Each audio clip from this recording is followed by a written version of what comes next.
प्यारे बच्चों, आज हम जो पाठ पढ़ने वाले हैं जिसका नाम है डायरी का एक पन्ना, जिसके लेखक हैं सीताराम सेकसरिया, जिनका जन्म 1892 राजस्थान के नवलगढ़ में हुआ। सीताराम सेकसरिया ने इस पाठ में उस सच्चाई को लिखा है जो उन्होंने अपने समय में एक आदत उन्हें रही थी उनको अपने समय में कि वो जो भी कार्य उनके प्रतिदिन का होता था उसको वो डायरी में लिखते थे। उन्हीं कुछ बातों को जो 1930 की बात थी उसे उन्होंने इस पाठ के माध्यम से समझाया है, जिसका नाम है डायरी का एक पन्ना।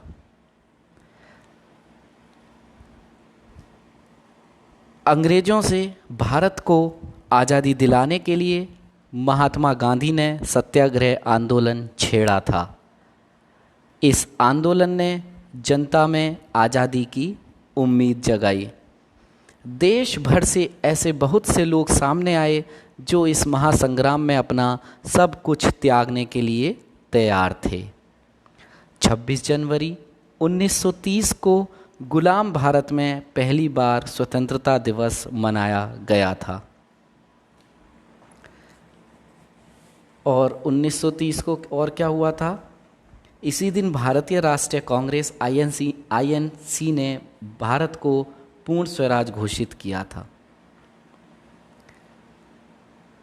तो इस पाठ में बताया है कि 26 जनवरी 1930 को गुलाम भारत में पहली बार स्वतंत्रता दिवस मनाया गया था। उसके बाद जो ये पाठ है अगली साल मतलब कि 26 जनवरी 1931 को उस दिन को दोबारा वह दोहराना चाहते थे, दोबारा बनाना चाहते थे। कैसे बनाया, क्या हुआ, क्या वो बना पाए या क्या क्या मुसीबतें उन्हें झेलनी पड़ी, उन सभी बातों का इसमें वर्णन किया है। तो उसके बाद हर वर्ष इस दिन को स्वतंत्रता दिवस के रूप में मनाया जाने लगा। आज़ादी के 2.5 साल बाद 1950 को यही दिन हमारे अपने संविधान के लागू होने का दिन भी बना। आप जानते हो जब हमें आज़ादी मिली 15 अगस्त 1947, उसके करीब 2.5 साल बाद अर्थात 1950 को यह दिन हमारे संविधान के लागू होने का दिन भी बना। प्रस्तुत पाठ के लेखक सीताराम सेकसरिया आज़ादी की इच्छा रखने वाले उन्हीं महान इंसानों में से एक थे। वह दिन प्रतिदिन जो भी देखते थे, सुनते थे, महसूस करते थे, उसे अपनी एक निजी डायरी में लिखते रहते थे। यह कई वर्षों तक इसी तरह चलता रहा। इस पाठ में भी उनकी डायरी का 26 जनवरी 1931 का लेखा जोखा है जो उन्होंने खुद अपनी डायरी में लिखा था। नेताजी सुभाष चंद्र बोस और स्वयं लेखक सहित कलकत्ता के लोगों ने देश का दूसरा स्वतंत्रता दिवस किस जोश के साथ मनाया। अंग्रेज प्रशासकों ने इसका विरोध मानते हुए उन पर और विशेषकर महिला कार्यकर्ताओं पर कैसे कैसे जुल्म ढाए, इन सब बातों का इस पाठ में हम पढ़ने वाले हैं। वर्णन किया गया है इन सब बातों का। यह पाठ हमारे क्रांतिकारियों की कुर्बानियों को तो याद दिलाता ही है, साथ ही साथ यह भी सिखाता है हमें, क्या सिखाता है कि यदि एक समाज या सभी लोग एक साथ सच्चे मन से कोई कार्य करने की ठान लें तो ऐसा कोई भी काम नहीं है जो वो नहीं कर सकते। अब पाठ की ओर चलते हैं, देखते हैं पाठ में। 26 जनवरी आज का दिन तो अमर दिन है। आज के ही दिन, अमर दिन आप जानते होंगे, जिसे हमेशा याद रखा जाए ऐसा दिन। आज के ही दिन सारे हिंदुस्तान में स्वतंत्रता दिवस मनाया गया था। और इस वर्ष भी उसकी पुनरावृत्ति थी। पुनरावृत्ति का मतलब फिर से दोहराना, उसे फिर से आ गया वो दिन आपका, वो पर्व आ गया उनके लिए, तो वह उसको फिर से मनाना चाहते थे, जिसके लिए काफ़ी तैयारियां पहले से ही की गई थी। गत वर्ष अपना हिस्सा बहुत साधारण था। इस वर्ष जितना अपने दे सकते थे दिया था। पिछले वर्ष की भांति इस वर्ष क्या हुआ कि जो वहाँ के निवासी थे उन्होंने जितना बनता था उतना धन दिया। सिर्फ इस दिन को मनाने के लिए क्या हुआ, केवल प्रचार में 2000 रुपये, इस दिन को मनाने के लिए प्रचार में ही उनके कितने रुपए लग गए, 2000 रुपये खर्च हो गए। सारे काम का भार अपने समझते थे, अपने ऊपर है, और इसी तरह जो कार्यकर्ता थे उनके घर जा जाकर समझाया गया। मतलब जो निवासी थे उन्होंने पैसा इकट्ठा किया, प्रचार इतना किया उसको ज़ोर तोड़ से मनाने के लिए कि 2000 रुपये प्रचार में खर्च हो गए। और बंगाल या कलकत्ता के निवासी सारे कामों के महत्व को समझते थे कि सारा काम उन्हें स्वयं करना है, और यही बातें उन्होंने सारे स्वयंसेवियों जो उसमें सेवादारी थे, जो सेवा करने वाले थे, स्वयंसेवी थे, उन सबके क्या किया, उन्होंने घर पर जा जाकर बता दी, सबको अपनी सेवा बता दी कि किसको क्या क्या करना है।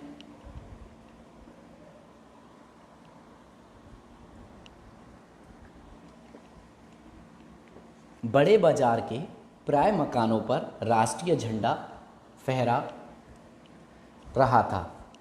रहा था और कई मकान तो ऐसे सजाए गए थे कि ऐसे मालूम होता था कि मानो स्वतंत्रता मिल गई हो।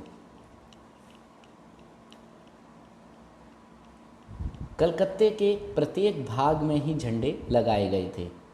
जिस रास्ते से मनुष्य जाते थे उसी रास्ते में उत्साह और नवीनता मालूम होती थी। मतलब कि क्या कहना चाह रहे हैं लेखक, कि जो लोग थे सभी इतने उस समय के लिए इतने उत्साहित थे, उस सब को मनाना चाहते थे, तो उसमें क्या था, सभी ने अपने घरों पर, अपने जो छत थी उन पर क्या लगा लिया, राष्ट्रीय झंडा लगा दिया, सुबह सुबह लहरा दिया, जैसे कि उन्हें ऐसा मालूम होता था कि स्वतंत्रता पूरी तरह से उन्हें मिल गई है।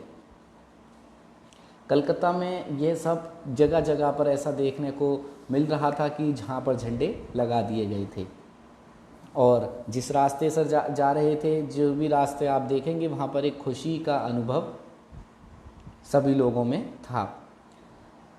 लोगों का कहना था कि ऐसी सजावट पहले नहीं हुई। पुलिस अपनी पूरी ताकत के साथ पूरे शहर में पहरे के लिए घूम घूम कर प्रदर्शन कर रही थी। मोटर लॉरियों का अर्थ होता है गाड़ी। मोटर गाड़ियों में गोरखे तथा सर्जेंट प्रत्येक मोड़ पर तैनात थे। गोरखे, देखिए गोरखे एक वीर पुरुष के लिए भी शब्द यूज होता है गोरखे, और सार्जेंट का मतलब होता है सेना या पुलिस में एक छोटा सा अधिकारी जिसे अफसर होता है। तो आप पुलिस मान के चलिए कि मोटर गाड़ियों में गोरखे तथा पुलिस के प्रत्येक मोड़ पर तैनात थे। गाड़ियाँ पुलिस की लगी हुई थी। कितनी ही लॉरियाँ शहर में घुमाई जा रही थी। घुड़सवारों का प्रबंध था, मतलब घुड़सवार थे, उन पर भी पुलिस थी। कहीं भी ट्रैफिक पुलिस नहीं थी। क्यों? क्योंकि सब उस काम में लग गए थे, कहीं ट्रैफिक पुलिस ही नहीं बची। सारी पुलिस को इसी काम में लगाया गया था। बड़े बड़े पार्कों तथा मैदानों को पुलिस ने सवेरे से ही घेर लिया। क्यों घेर लिया था? क्योंकि जो ऑर्डर उन्हें मिला हुआ था वो ये था कि इस तरह का कोई भी कार्यक्रम, कोई भी सभा, कोई भी उत्सव ना मनाया जाए। उस सब की देख रेख को, कि कोई भीड़ इकट्ठी ना हो जाए, कोई सभा ना हो जाए, इस सब की देख रेख करने के लिए पुलिस क्या कर रही थी? घूम घूम कर पहरा दे रही थी।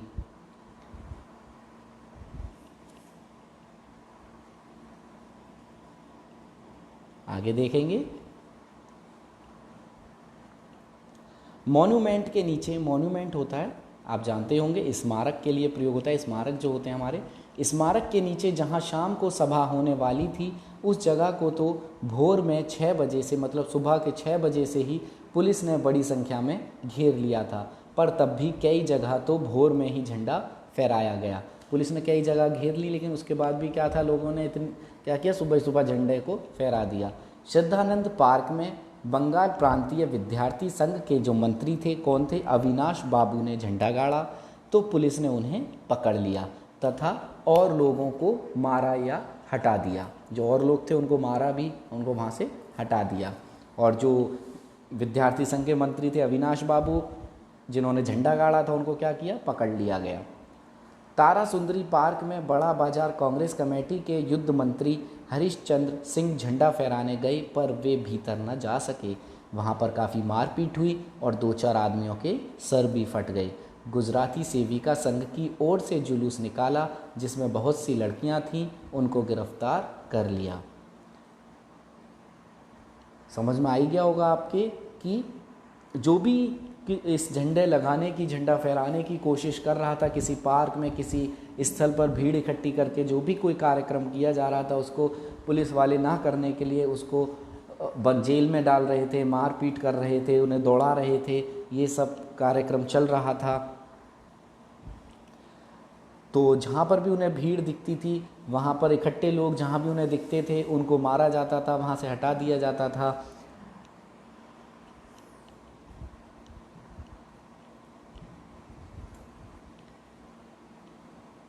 ग्यारह बजे मारवाड़ी बालिका विद्यालय की लड़कियों ने अपने विद्यालय में झंडोत्सव मनाया। झंडा उत्सव मतलब झंडा फहराने का समारोह किया। जानकी देवी मदालसा कौन थी? जानकी देवी और जमुनालाल बजाज की पुत्री का नाम था मदालसा। जानकी देवी, मदालसा आदि भी आ गई थी। लड़कियों को उत्सव का क्या मतलब है समझाया गया।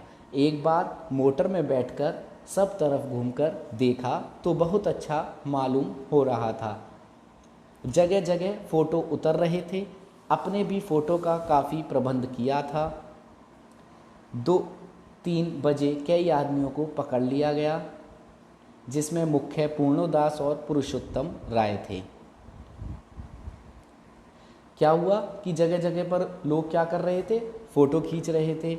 और लेखक और जो उनके साथी थे, उन्होंने भी फ़ोटो खिंचवाने का क्या कर लिया था? पूरा प्रबंध किया हुआ था। जो समारोह था उसमें जगह जगह फ़ोटो खिंचवाने के लिए उन्होंने लोगों को व्यवस्था की हुई थी कि वो फ़ोटो लेते रहें। और 2-3 बजे पुलिस कई आदमियों को पकड़कर ले गई, जिनमें कौन कौन थे? मुख्य कार्यकर्ता कौन कौन थे? पूर्णोदास और पुरुषोत्तम राय। सुभाष बाबू के जुलूस का भार पूर्णोदास पर था। जो सुभाष थे, सुभाष चंद्र जी थे, उनके जो जुलूस का जो पूरा भार था, मतलब जो देख रेख थी, वो किसके पास थी? पूर्णोदास के पास थी। पर वह प्रबंध कर चुका था पूर्णोदास ने, लेकिन सारी जिम्मेदारी औरों पर भी दे दी थी। पूरा कार्यक्रम उन्होंने मतलब कि सेट कर दिया था उस जुलूस का, भले उन्हें पकड़ लिया गया हो। स्त्री समाज अपनी तैयारी में लगा था। जगह जगह से स्त्रियां अपना जुलूस निकालने की तथा ठीक स्थान पर पहुंचने की कोशिश कर रही थीं। मॉन्यूमेंट के पास जैसे प्रबंध भोर में था, वैसे करीब 1 बजे नहीं रहा। इससे लोगों को आशा होने लगी कि शायद पुलिस अपना रंग ना दिखलावे, पर वह कब रुकने वाली थी। 3 बजे से ही मैदान में हजारों आदमियों की भीड़ होने लगी और लोग टोलियां बना कर मैदान में घूमने लगे। आज जो बीत थी वह निराली थी। आज जो बात थी वह निराली थी। देखिए, टोलियां आप जानते हैं, टोली का अर्थ होता है समूह, निराली मतलब अनोखी बात है। अब देखिए क्या इस पैराग्राफ में समझाया है कि सुभाष बाबू की जो जुलूस की जिम्मेदारी थी वो किस पर थी? पूर्णोदास पर थी। और पूर्णोदास को तो पुलिस ने पकड़ लिया था, परंतु वे पहले से ही अपना काम कर चुके थे। स्त्रियां अपनी तैयारी में लगी हुई थीं, स्त्रियां भी थी उसमें कुछ जुलूस की, तो उन्होंने अपनी सारी तैयारी कर दी थी उस जुलूस को पूरा करने की। अलग अलग जगहों से स्त्रियां अपना जुलूस निकालने और सही जगह पर पहुंचाने की कोशिश कर रही थी, उसमें लगी हुई थी वो सब कि जुलूस अच्छे से हो जाए, अपने जहाँ पहुंचना था वहाँ पहुंच जाए। और मॉन्यूमेंट के पास मतलब स्मारक के पास जैसा पुलिस का प्रबंध सुबह लग रहा था, सुबह से ही लग चुका था वहाँ पर पुलिस का प्रबंध पहरा, तो लेकिन वैसा करीब 1 बजे, जब दोपहर करीब 1 बज चुका था, जब तक इस तरह का पहरा नहीं रहा जैसा कि सुबह से लगा हुआ था। तो इससे लोगों को क्या लग रहा था कि पुलिस अब ज़्यादा कुछ नहीं करेगी, परंतु पुलिस पीछे कब हटने वाली थी, पुलिस तो मानने वाली नहीं थी। उन्हें ये लग रहा था कि अब तो लेट और पुलिस का इतना प्रबंध नहीं रहा दोपहर बाद, तो शायद अब पुलिस कुछ नहीं करेगी, लेकिन ये उनकी गलत सोच थी। 3 बजे से ही मैदान में हज़ारों आदमियों की भीड़ इकट्ठी होने लगी थी और लोग समूह में इधर उधर घूमने लगे थे।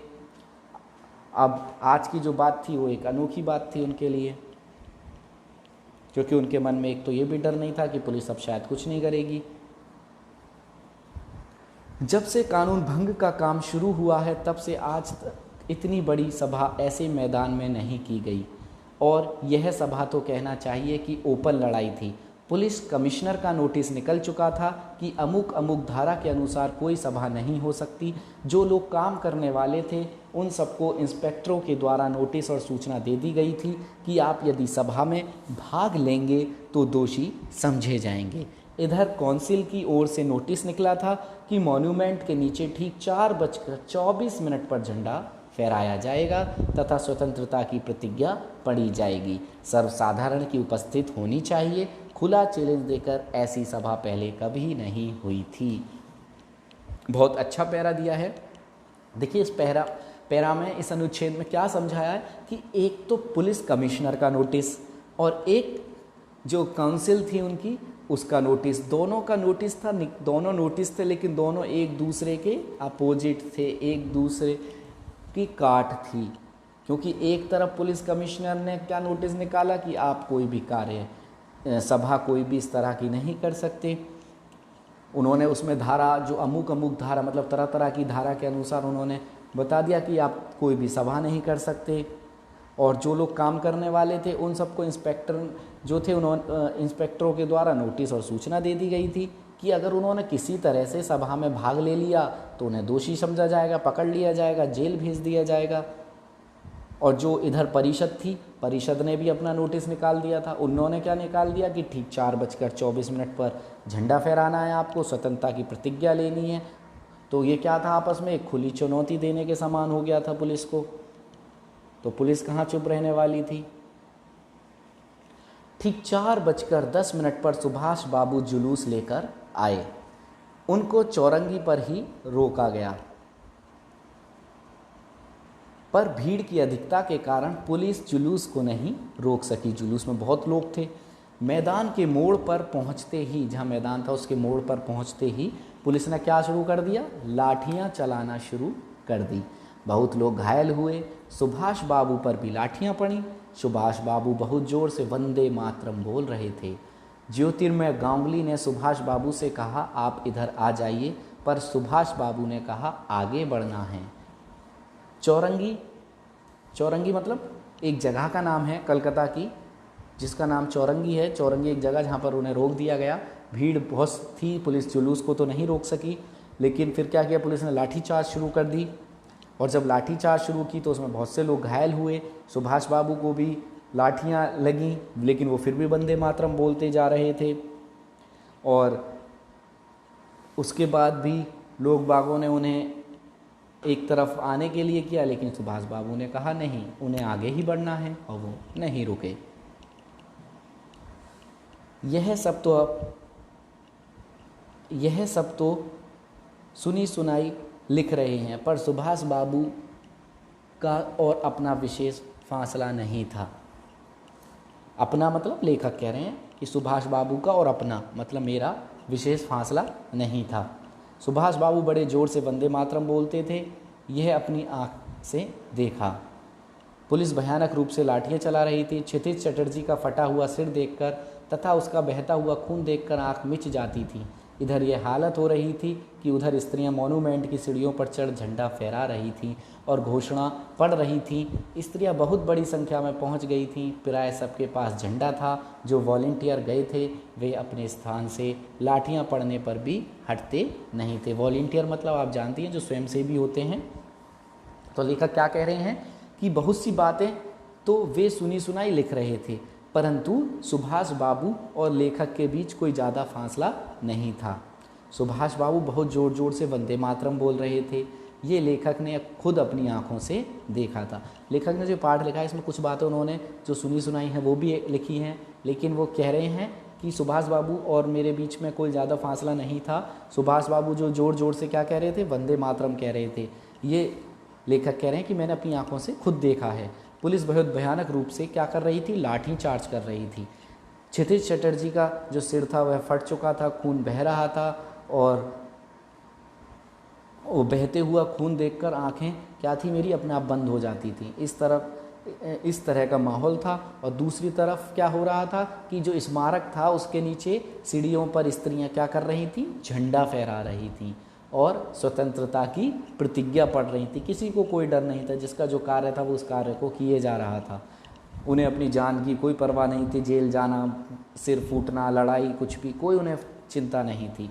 स्त्रियां बहुत अधिक संख्या में आई हुई थीं, लगभग सभी के पास झंडा था। जो स्वयं से भी आए थे वे अपनी जगह से पुलिस की लाठियां पड़ने पर भी नहीं हट रहे थे। सुभाष बाबू को पकड़ लिया गया और गाड़ी में बैठाकर लाल बाजार लॉकअप में भेज दिया गया। कुछ देर बाद ही स्त्रियां जुलूस बनाकर वहां से चलीं। साथ ही बहुत बड़ी भीड़ इकट्ठी हो गई।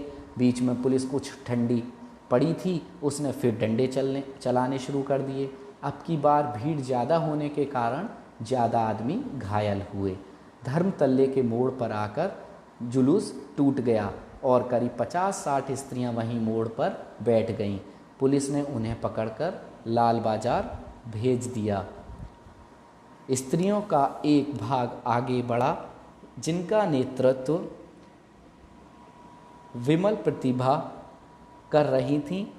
उनको बहु बाजार के मोड़ पर रोका गया और वे वहीं मोड़ पर बैठ गईं।